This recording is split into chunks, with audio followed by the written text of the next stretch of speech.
कोरेगाव तालुक्यातील आसगावच्या वाटा आजही त्यांची वाट पाहतात।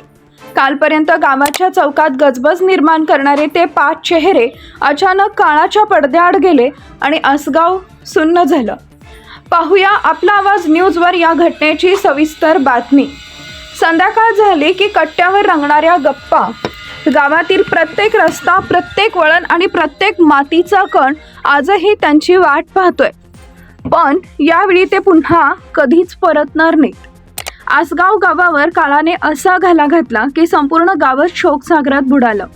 महेश अनिल पवार, आदित्य अशोक साळुंखे, रितेश राजेंद्र लोखंडे, सुहास जितेंद्र लोखंडे आणि अंश समीर चव्हाण या 5 जिवलग मित्रांच्या अकाली निधनानं गावातील प्रत्येक मन सुन्न झालं।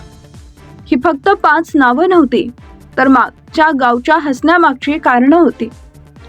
आईवडिलांच्या स्वप्नांचा आधार होती, मित्रांच्या मैफिलीची जाण होती आणि आसगावच्या प्रत्येक उत्सवात आनंद पेरणारी ती 5 हसरी मनं होती। गावातील अनेक गोष्टी आजही त्यांना शोधत आहेत। कट्ट्यावरची रिकामी जागा त्यांच्या हसण्याची वाट पाहतेय।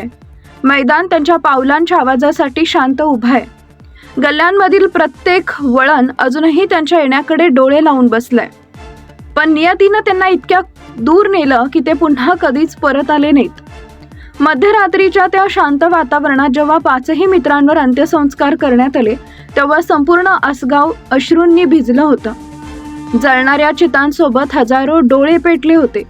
आईवडिलांचा आक्रोश, मित्रांचे हुंदके आणि गावकऱ्यांच्या डोळ्यातील वेदना पाहून प्रत्येकाचं काळीज तुटत होतं।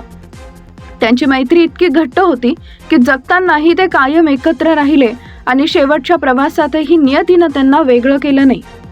कदाचित देवानंही स्वर्गात एखादी सुंदर मैफिल सजवण्यासाठी या 5 मित्रांना एकत्र बोलवलं असावं।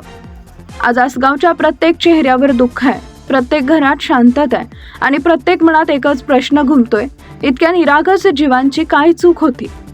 ही जखम कधीही भरून निघणार नाही, मात्र महेश, आदित्य, रितेश, सुहास आणि अंश यांच्या आठवणी मात्र आसगावच्या हृदयात जिवंत राहतील।